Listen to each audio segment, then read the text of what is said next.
Mari kita bedah krisis AJB Bumi Putra. Sebuah cerita bukan hanya tentang angka atau ruang rapat, tapi tentang kepercayaan, kesalahan, langkah, dan masa depan salah satu perusahaan asuransi mutual tertua di Indonesia. Jadi, apa yang salah? Akhir 2015, OJK mendatangkan konsultan global, Paribas, firma hukum dan pemasaran aktuaris ahli properti. Tujuan mereka, merestrukturisasi AJB Bumi Putra, bahkan mengubahnya menjadi perusahaan biasa. Mengubah perusahaan milik komunitas ini menjadi lain. Mereka usulkan penerbitan saham besar-besaran rencana investasi langsung, tapi strategi terus berubah. Tim internal bentrok dengan konsultan, semuanya menjadi keruh. Oktober 2016, OJK intervensi, mengambil alih manajemen. Direksi dan komisaris asli dikesampingkan. Tim manajer baru ditunjuk pemerintah, masuk memberhentikan lebih dari 1.000 karyawan, mengalihkan aset, menjanjikan investor baru, mengalihkan portofolio ke perusahaan baru. Langkah-langkah ini tidak memperbaiki Bumi Putra, malah memperburuk keadaan. Perusahaan kehilangan beberapa orang terbaiknya, mereknya menderita, megang polis menunggu bertahun-tahun untuk klaim dibayar. Kepercayaan dasar mutual terkikis cepat.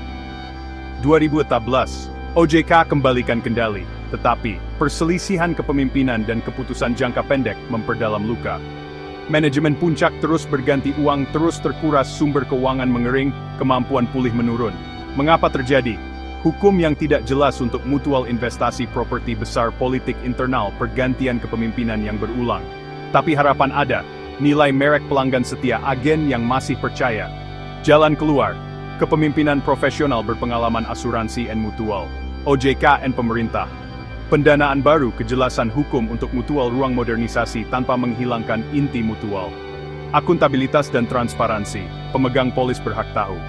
Kisah ini peringatan, intervensi berisiko tanpa reformasi, kepercayaan bisa hilang dalam sekejap. Pilihan jelas, ulangi kesalahan atau bangun kembali lebih cerdas dengan pemegang polis sebagai inti. Kondisi keuangan AJB Bumi Putra berada di titik nadir. AJB Bumi Putra perlu penanganan segera. Jika tidak, maka akan menjadi bom waktu. Permasalahan krusial terutama terkait dengan ketidakmampuan membayar kewajiban tepat waktu. AJB Bumi Putra masih memiliki peluang untuk bertahan dan tumbuh. Intangible asset, brand yang masih kuat, loyalitas customer, hingga militansi para agen pemasaran di lapangan. Pertama, penetapan manajemen puncak yang kompeten. Kedua, memberhentikan anggota BPA yang memiliki vested interest. Ketiga, mengupayakan ketersediaan dana segar untuk menjamin pembayaran klaim tepat waktu. Keempat, penambahan aset lancar dari monetisasi aset properti atau divestasi aset finansial secepatnya. Kelima, skema moratorium pembayaran klaim pada nasabah korporasi terutama BUMN.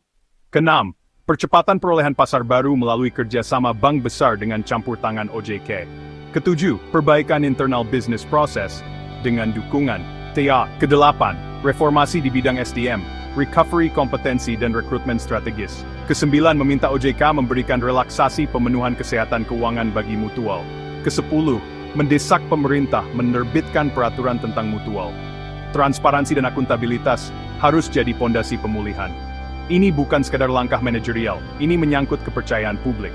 AJB Bumi Putra sudah diuji berkali-kali. 1932, 1945, 1997, 2008, 2011. Implikasi 1965 melahirkan kebijakan investasi properti yang besar. 1997, produk dan instrumen berbasis dolar menambah beban. Pemberlakuan RBC menantang karakter mutual. Bongkar pasang manajemen sejak 2008 membuat stabilitas terganggu. Selama PS mengendalikan perusahaan, pencairan aset terus berlangsung. Dari Rp 8 triliun aset finansial hanya tersisa P3 triliun dalam 2 tahun. PS memberlakukan run-off. Tidak ada penjualan new business, hanya konservasi. Pembayaran klaim tertunda berbulan-bulan bahkan tahunan. Karyawan di layoff lalu dipekerjakan kembali di perusahaan investor. Tim pengelola statuter terdiri dari 7 orang, koordinasi dan tugas diambil alih.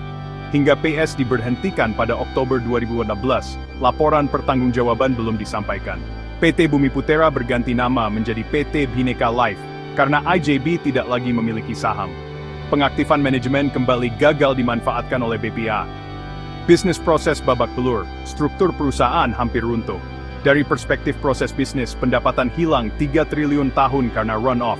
Kebijakan properti hampir menghilangkan aset strategis. Migrasi karyawan memunculkan konflik dan melumpuhkan budaya perusahaan. Penundaan klaim sering berujung pada persekusi terhadap karyawan di layanan terdepan. Kepercayaan publik tergerus hingga titik nadir. Pengembalian manajemen dari PS ke direksi seharusnya jadi momentum, tapi gagal.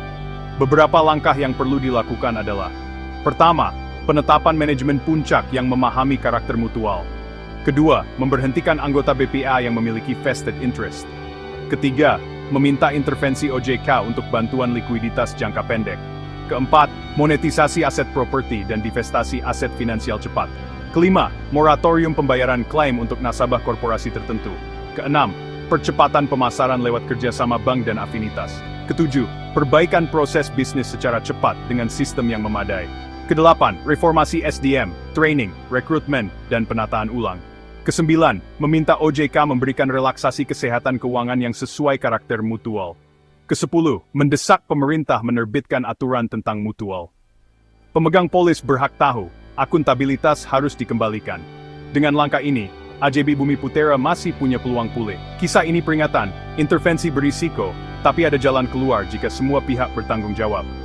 Pilihannya jelas, ulangi kesalahan, atau bangun kembali lebih cerdas, dengan pemegang polis di pusatnya.